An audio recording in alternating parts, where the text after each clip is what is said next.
Hello! Good day po sa inyong lahat. Si Norma Isi po. Welcome back to my channel and mega loud shout out nga pala sa inyo. For today's video, gagawa po ako ng tapioca pearls for my tea. Ang mga ingredients ko lang po ay tapioca powder, itong dark sugar, and then we have cocoa powder and water po. So without further ado, gagawin ko na po ang aking tapioca pearls. So first, ilalagay muna natin ang water.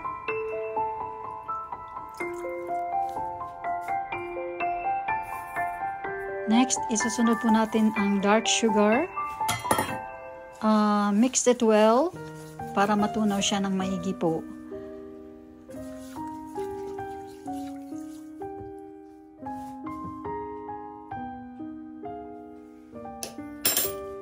Next, ilagay po natin ang cocoa powder.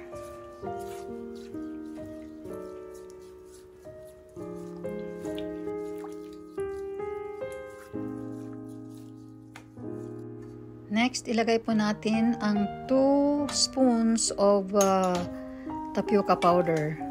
Tapos, imimix natin siya. Pag nag-i-sticky na siya, patayin na natin yung apoy at ilalagay natin yung remaining tapioca powder po.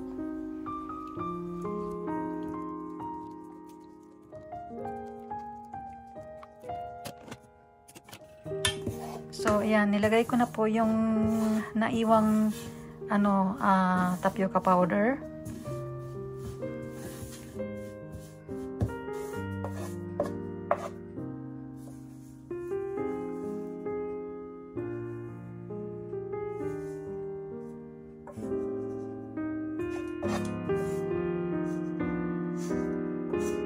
So, imamasa natin ang dough na to at kung malambot pa yung dough, slowly natin siyang lalagyan ng tapioca powder para titigas siya ng konti at hindi na didikit sa mga kamay mo.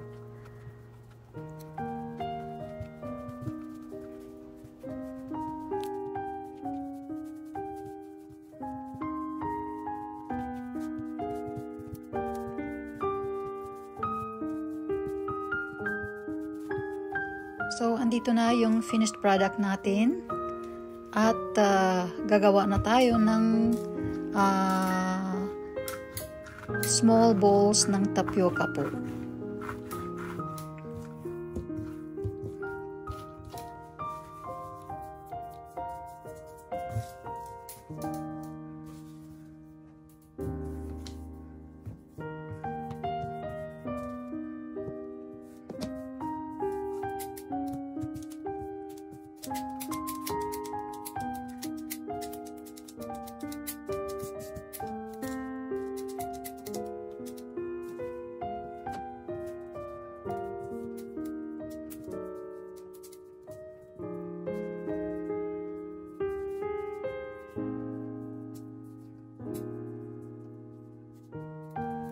So, ito na po siya.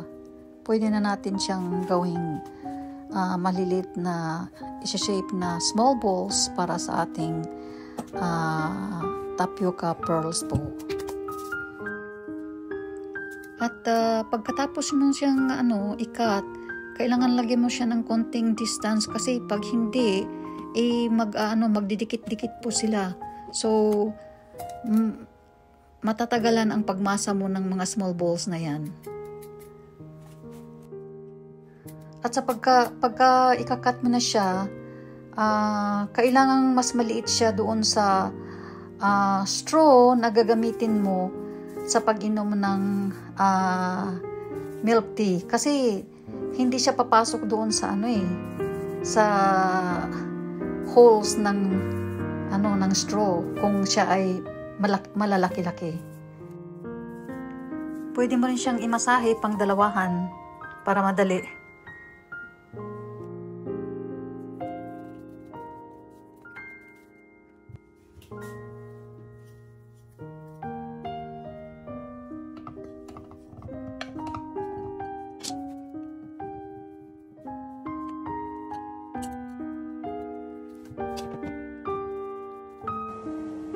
Kailangan ibuboil po natin to for about 20 minutes po. Pwede mo ring tikman kung talagang siya ay luto na.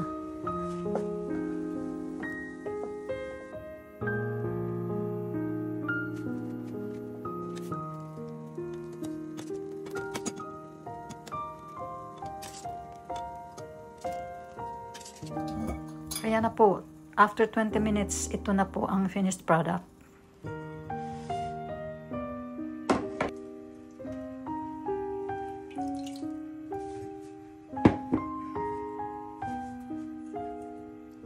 So ngayon gagawa tayo ng syrup para sa ating tapioca pearls.